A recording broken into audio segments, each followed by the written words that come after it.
Welcome to Volume 11 RockTalk Podcast, brought to you by Volume 11 Music. Your hosts, Rich Hoffa, Rick Lawhorn, and Mark Dunn. RockTalk, Volume 11 Music.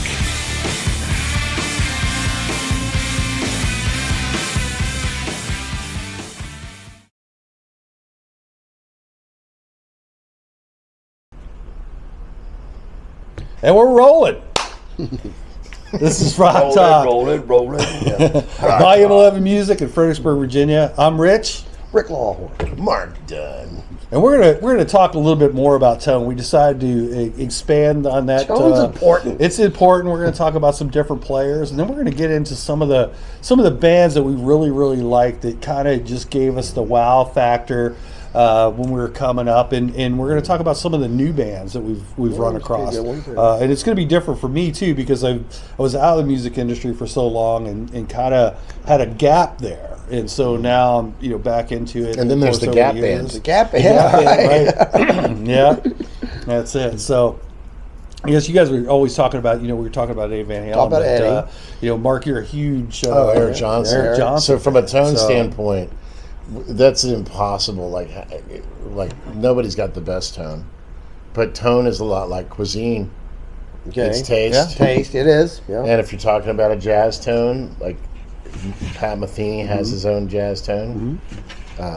Eric Johnson has one physical tone in his being, but many sounds. Yeah. The lead, and they're all identifiable. Nobody has copped that because it's just his. And the Marshalls and Fenders and a Dumble, and then old bad pedals. Yeah, I love the stories and old pedals. You can tell how long the battery's been in the pedal. And when he finally Eric Johnson stories. But here's the thing about that. So I saw him at the NAMM show right before COVID. It was the last one, and they were unveiling that Virginia Street. Yeah, and he had two Fender Deluxe reverbs that were old, of course, and a small pedal board. And it's a room that's half the size of the store here.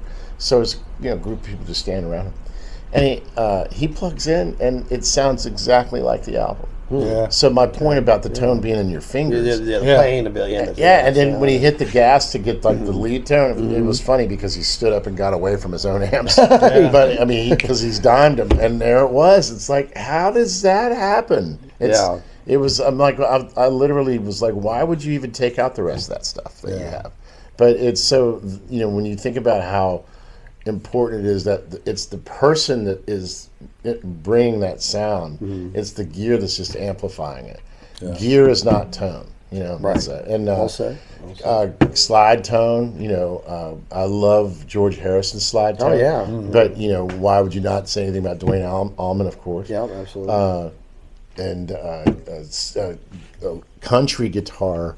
They're all slightly different when you think about the chicken picking players. Yeah. Because they all have a basic fundamental tone tenet, and that's clean with monster Dynacomp. And a Telly. And so I think some of the more interesting modern country tones have been Brad Paisley. Yeah. Brent Mason is probably the daddy of all all that stuff, the Alan Jackson songs. But that kind of pool is all kind of very similar. It's like they all kind of look at each other because they're all kind of swimming in the same. Okay, who's doing it better this week? Right. Whereas in the rock realm, it's really broad. You know what I mean? Like how different everybody is. And with the country thing too, going back historically, because you had like the old Merle Haggard records and James Burton. You had the first generation of guys that were doing that in front of Paisley, and then more modern guys now. And like you said, the Fender Telly, the bridge pickup, the snappy tone, the compression definitely, and I guess volume, but crank it. Yep. I guess the early stuff was all a lot of Fender amps in the early days of that, but then not unless you were watching Hee Haw on Saturday night at 6:30, then it was all Pavey. That's right. And they had a sound too. I mean, those PV amps dictated the sound of a steel player. Right. Yeah. The Session 400 was what. It was a steel. Yeah, and PV used to get a lot of they'd be the butt of a lot of jokes for gear. Yeah. They had a sound, but Fenders, the Fender Deluxe and the Twins. And the Twins seem to be real big. Those were the main country act. Yeah, and they weren't trying to worry about doing like over distorted or anything. That was just a clean sound cranked up, and then that bridge pickup on that Telecaster. Right, and it's interesting too because when you're laid that bare, and then everybody kind of sounds the same, similar tone but approach. It's like you know who's playing by virtue of what that person does individually. They could interchange their rigs, and you'd still be able to pick out each one. Yeah, and that's what I mean by tone is to the person. Yeah. And but you got tone, you got the player developing the tone, and then you've got the gear. So we're saying the gear is the sound. So you take that player and give them something digital. I mean, I know you're going to still be able to tell that's who it is, but it's probably really going to affect their sound and their feel. Yeah, absolutely. Yeah. I mean, sound is performance. If there's that, I mean, the first connection as a musician is to your instrument. Right. Right. Yeah. And that's a physical extension of one's body. And there's an ergonomic factor to it, meaning it's how the natural body works with something man-made that's not natural in the world. And, that connection is really kind of like the birth of a musician. Right. From the kid making the violin screech Right. to, 6 months later sounding like, it all boils down to that. And with electric guitar, though, it's so much. It can be almost that simple as a violin, but it can be so much more by virtue of just what's available to play through and how much fun you can have with it. And then you got a guy like Eric Johnson that plays through a lead Marshall that's got a pedal in front of it and an echo, and then another rhythm Marshall where he can switch out 3 different pedals for different types of overdrives, and then stereo clean twin reverbs, and then another Marshall.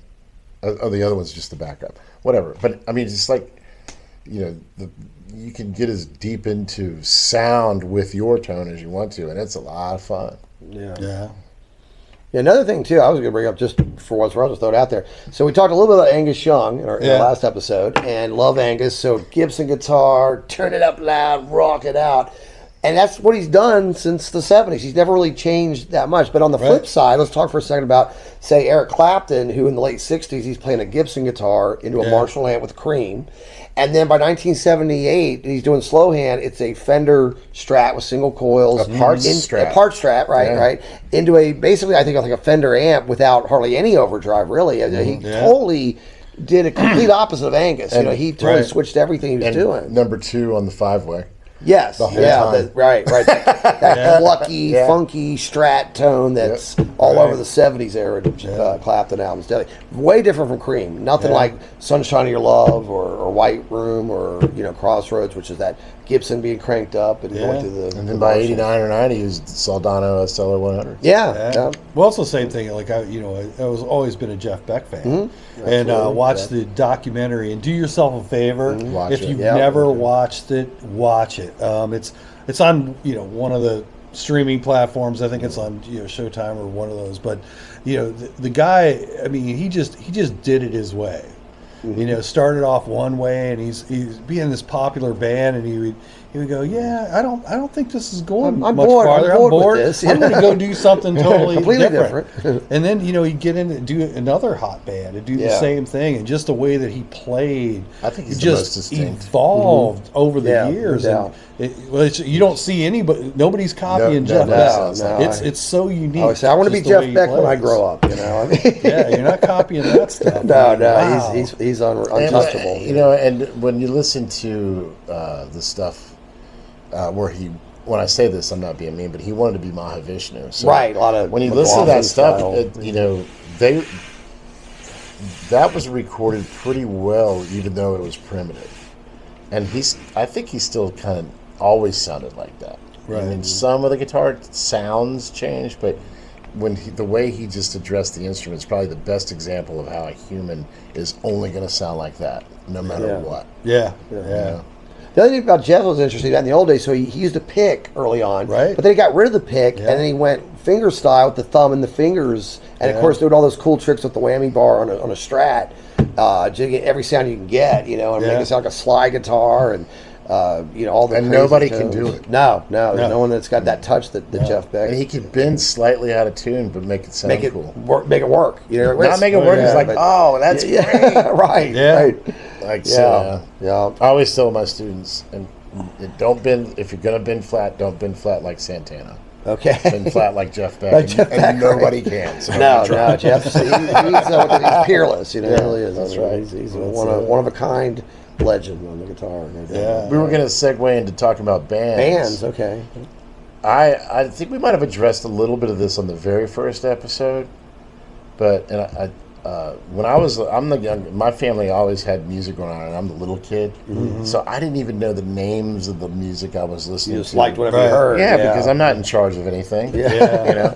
But I could sing songs and whatnot. But groups that really made me go wow were the Bee Gees and Elvis and of course the Beatles. But the thing about it was that I took music for granted as a kid, as we all do. Right. So I could talk songs, but I didn't know a whole lot of the bands. Yeah. I just remember those three because they were prominent. But everything I heard as a kid, a little kid, soaked in somehow. Like I can hear a song now, go, oh wow, I remember every word. Yeah. And we had a lot less media back then, so it was on us to take the time to listen to the Right. music. Yeah. Right. Yeah. Right. So again, as I got older and I would sneak playing my brother's albums and stuff like that, and I was listening to what they were listening to.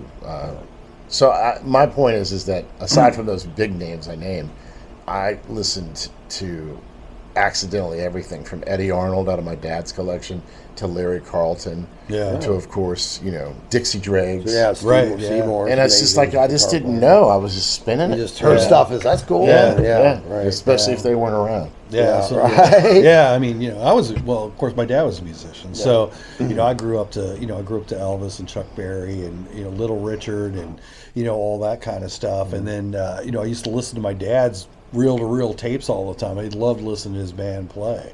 And What kind of music was your dad playing? he was doing rock and roll. Really? 50s rock. early Yeah, 60s there's rock. actually it was funny because they had a single out, and it ended up on YouTube, and he didn't know how many of those were pressed. They're all over the world. Wow. It's insane. Somebody from I think Sweden posted it the first time on YouTube. It's half tones, HAFF and hyphen tones. And, That's awesome. yeah, That's pretty cool. Yeah. and so They took a lot of half steps in their career. right. So hey, they were almost signed by Sun Records and all that kind of stuff. But the biggest thing is I've noticed I was a huge AC/DC fan. When I was younger, and and you guys have probably done that as well too. But certain album or certain songs or whatever, I hadn't listened to them in years, and I get them out and I'm have a whole new appreciation for something I didn't. It wasn't my favorite back when I was younger, and now it's hits different. Wow, It's different. Yeah. Well, Power Range from AC/DC is for me. I mean, I liked was it as a for kid, me. but I absolutely love it. It's one of my favorite albums now ever. I mean, it's just so bluesy and hard driving. I hadn't it's got listened a lot to of it in cool so vibe many to it. years, and then a few years ago I was listening to it in the car, and I was going, wow. Riff raff. Riff Raff, right. Give me a bullet to bite on. I was like, this is unbelievable. And that's the way I feel about some of the country records. Yeah. Because real country, by the way. Yeah. Because it was a battle. My parents were listening to that, and I'm coming up and wanting to hear AC/DC. Yeah, the rock stuff. But I've still had to be in the car with them. I'm listening to stuff. So I'm driving around one day, and classic country comes up on the satellite radio, and I knew every freaking word to every song. Yeah. So that's what I mean. I would have never, if you'd asked me to sing them, I would have been like, what are you talking about? But as soon as I heard it, I'm like, wow. So I mean, the age where you're young, we're all still young, but when we were little kids, it to me, it just seemed to just soak in. Oh, sure. You know what I mean? Sure. And it's also, I mean, and when I say it was a battle, I don't want to listen to Conway Twitty. Yeah. And damn if I can't sing probably half his catalog. Right. Yeah. You listen to it so much. And you don't even realize this is my point. Yeah. Well, that's for it sure. just comes in. Yeah. And it's for me, I like the back then, of course, we talked about regional and influences and things like that. And I think music's gotten kind of vanilla as far as the way bands sound. The uniqueness of them is not as drastic as what they are. And then you are running across bands that are newer. For me, since there was like a break there, that are. That really, are incredible. Like, the first time I was going through YouTube, and I ran across Rival Sons, and they're doing the Black Sabbath thing, and he's singing War Pigs, and I'm going, whoa, man, this guy's just got a set he of nails pipes. those crazy high notes. Holy Robert crap. Plant, the Zeppelin kind of vibe on some of it, and like you said, that Ozzy, guy's and- great. Yeah. he's got some pipes. So do you have a band that you don't think anybody's aware of that you would recommend?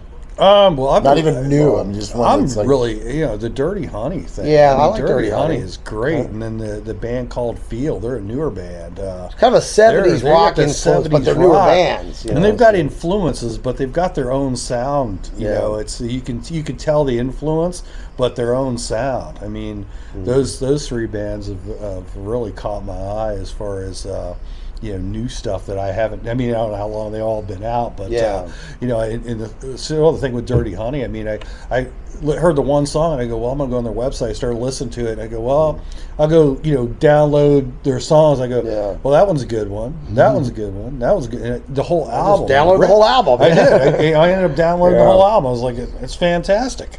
Yeah, good band. Yeah. How about you? One of my favorite bands that's newer. They're a British band called Haken, progressive rock. And these guys are all, I think, in their probably late 20s, maybe real early 30s. And I guess the story is they all grew up in England. Their dads are probably in their late 50s, early 60s. They grew up listening to Yes and King Crimson and Emerson, Lake and Palmer and Jethro Tull and a lot of the the British style progressive rock.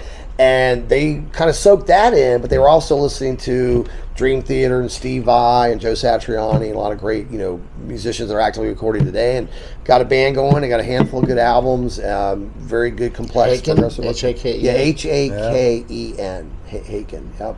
And very not many people here know about them. I don't think. I think Yeah, whenever I mention, I never heard of them. But if Yeah. you like progressive rock, they're great musicians and very enjoyable to listen to. A little bit of the old school '70s British prog, but also some modern, like heavier kind of progressive rock that you're hearing in the modern era as well. Well, that was one of the things that my sister bought. I talked her into getting Dirty Honey because we carry vinyl Yeah, they have the here at the vinyl, store. yep. And she calls me up and she goes, Richie, that album is really good. And she goes, never heard any of the songs, but it was familiar to her. Yeah. And that was Audible aroma. really, really Yeah. cool. Right. You can that's it. But how about you? You got any new? Not a new. I was just I'm all over the radar on listening to stuff, but one of the most unsung great bands in modern music was from the '90s, and they were called Jellyfish. Jellyfish, yeah. yeah. I love Jellyfish, And, and they did two records, two albums, and they are yeah. not. No, they're untouchable. Yeah. And so if you never heard of them, go check them out. It's grandiose rock and roll that you would hear everything from Queen to the Beatles to Broadway, and their instrumentation and everything. They're absolutely amazing. yeah. I never could figure out why they didn't get bigger, other than just that grunge was so big, because the talent on those Jellyfish records were Nobody kind of phenomenal. understood what they were trying to do, I guess. Well, I made the joke back then. I said they didn't make it because they were wonderful. Right. Because they Right. what, 91 or 92? Yeah, why when And grunge then- broke off with Yeah. Nirvana and Pearl Jam and And everything. the second yeah. one was 95 or 96, and it's kind of true. I mean, and when you listen to the albums and the intricacies of the scores, it's like classical music, Broadway music meets rock and roll. And it's every age of rock and roll too. It doesn't really get into any metal. They get a little close to it somewhat, but it's just incredible. So if you're not familiar with Jellyfish, Yeah. and King's X, Oh, yeah. a little bit more Yeah. popular. Right. Probably the most prolific rock trio Yeah, in they the just history. keep cranking out Yeah. albums. And they're not all great. They're all great, and they're not. I don't understand why they're not more famous. Yeah. But more people have probably heard of King's X than Jellyfish. Yeah. Fully on board, though. I've been a big fan of both of those groups. Oh yeah. Yeah. That's it. And the common thread between those is they're all singers. Yeah. Oh, yeah. The harmonies Harmonies. on both. That's nice those because you bands. don't see a lot of rock bands that are newer that do a lot of vocal harmonies like Right. what you saw a lot of great classic rock bands. Yeah. Well, it seemed like for a while there was the anti-great movement, and that sounds dumb, but solos were They're bad. Nope. Yeah. And then you had to sing, or you had to have a singer that was mumbling with their Yeah. chin coming out like Thursday. I say I will. Have I say here? And then Just do my grunge albums. right? Right. and then it became like this homogenization of all the guitar tones sounded the same. Drop D Drop with a lot of, D. Yeah. Yeah, and that's cool, whatever. But now I think some of that's coming back around. It is, yeah. It And definitely is. because With these newer bands coming out, it's bypassing the digital stuff, going back to guitars, a couple pedals, an amp, and being able to play them. and being able to Right. play. Like I think that doing '90s some lead stuff. era was like a palate cleansing thing because but in the '90s you wouldn't go see a band that would play Yes, Boston, or any of that stuff, and I think that people's brains got so muddled from just collective mediocrity and sameness of that era Yeah. that it was like somebody comes in and plays a Yes song and they're like, holy cow, Complex Yeah. arrangements, great harmony. Yeah. Amazing. So that's like, singer singing really high up Yeah. on structured tenor. you got to hit the valley before you can hit the peak, I guess. Yeah, right. That's it. Well, I guess we should wrap up this episode. All right, it's all right. It's a wrap. 511 Rock Talk. Yeah, don't forget to hit that subscribe button. Don't forget to support your locally owned music stores and your local musicians. And we'll be back next week with another exciting episode. I think this one can go a long way as far as talking about bands and We stuff could probably like do that. 7 other We could do variants on a the lot of future. variants of these, about yeah. that. And We again, probably don't will. forget to hit the subscribe button and ask any questions if you want to do that, or you want to plug a band that you're following that you think we'd like. Or if you're in a band you want to be on the show, Yeah. call me directly with $500. Got our little payola That's scheme right, here at that's 511 right. Music. Venmo. Before we go, I'm going to tell you a funny story about Venmo. Okay. So Rick is kind of old school. He's I old admit school. I am an old Had soul. a- I'm an old soul. He's an old soul. Had a student come in. He's a newer student. He comes out. He forgot to pay Rick, and he comes out. He goes, "Yeah, I'm here to pay the lessons." And he goes, "I go, well, you got to pay the teacher directly." And he goes, "Does he do Venmo?" I go, "Rick don't do no Venmo." Rick's old school. Cash and check, man. just He used the way it starts worked. busting Yeah. out laughing. It was hilarious, absolutely hilarious. So One of these days I'll catch him. Well, man, I got my Venmo QR code laminated today to put on top of my tip jar. So if they ain't got no cash, they can scan that. That's it. I got to give it the time. There you go. Give it the Thanks for those time. tips. all right, we'll see you next week. Have a good one.